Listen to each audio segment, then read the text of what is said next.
यांनी सकाळीच मतदानाचा हक्क बजावला। बारामती लोकसभा मतदारसंघात सुनेत्रा पवार विरुद्ध सुप्रिया सुळे अशी लढत आहे।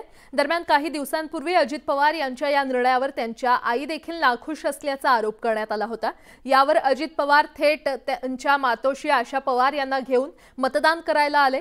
माझी आई माझ्यासोबत असल्याचं दादांनी ठणकावलं, तर त्यांना त्यांचे बंधू श्रीनिवास पवार यांनी टोला लगावत मेरे पास मां है असं म्हणत अजित पवारांवर टीका केली आहे।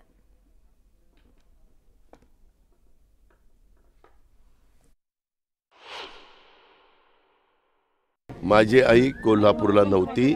माझ्या एका नातेवाईकाचं पुण्यामध्ये रिसेप्शन होतं, लग्न होतं। जगदाणे म्हणून माझी आत्या आहेत, त्यांच्या मुलाचं त्या कार्यक्रमाच्या करता माझी आई पुण्यामध्ये होती। परंतु मी पुण्यात मध्ये गेलो होतो त्यावेळेस ती मला म्हणली होती, अजित मी तुझ्याबरोबर मतदानाला येणार आहे, तू मला मतदानाला घेऊन जायचं। आणि ती सहयोगला आलेली होती। सहयोगवरून मी सुनेत्रा आणि आई इथं आलेलो आहे। आईचा मला आशीर्वाद आहे, आईचा मला पाठिंबा आहे, कारण शेवटी ती माझी आई आहे। मला पण तेच वाटतं की त्याला तो दिवारचा डायलॉग आठवला असेल, मेरे पास माँ है म्हणून। ठीक आहे, एवढे 86 वर्ष आईबद्दल मी तर काय बोलणार ना, ती माझी पण आईच आहे आणि तिला ह्याच्यामध्ये ओढू नये अशी माझी इच्छा आहे। आणि तसंच ते राहावं। तुम्ही पण त्याचा एक रिस्पेक्ट ठेवा की वयस्कर आहे ती, आता हे सगळे ती टीव्हीवर बघणार आहे, तर तिला वाईट वाटेल की मोदींनी कसं स्वतःच्या आईला नोटेच्या रांगेत उभा करून दाखवलं, त्याच मोदींबरोबर जाऊन त्यांनी तोच प्रकार केलेला लवकर शिकायला लागलाय तो बीजेपीच्या गोष्टी। तर उपमुख्यमंत्री अजित पवार यांनी सकाळीच सहकुटुंब आपल्या मतदानाचा हक्क बजावलेला आहे। सुनेत्रा पवार यांनी देखील सकाळी मतदान केलं आणि यावेळी बारामती लोकसभा मतदारसंघात सुनेत्रा पवार आणि सुप्रिया सुळे अशी ही लढत आहे। तर काही दिवसांपूर्वी अजित पवार यांच्या निर्णयावर त्यांच्या मातोश्री नाराज असल्याची चर्चा होती, मात्र आज अजित पवार हे त्यांच्या मातोश्रींना घेऊन मतदान करण्यासाठी आले।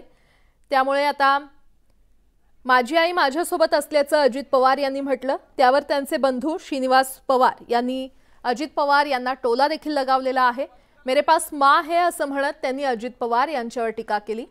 सकाळी 7 वाजताच उपमुख्यमंत्री अजित पवार हे मतदानाचा हक्क बजावण्यासाठी पोहोचले होते।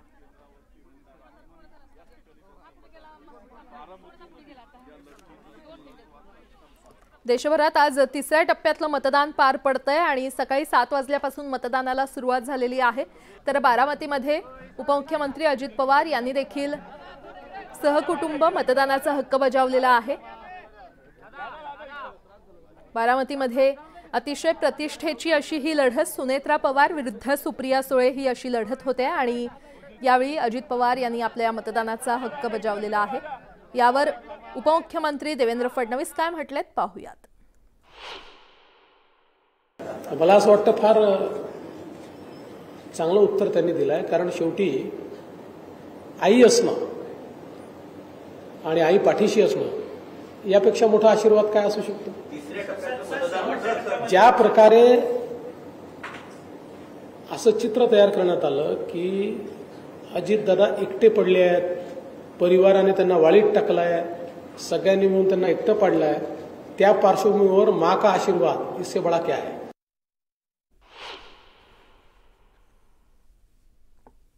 सुप्रिया सुळे यांनी अचानक अजित पवारांच्या काटेवाडी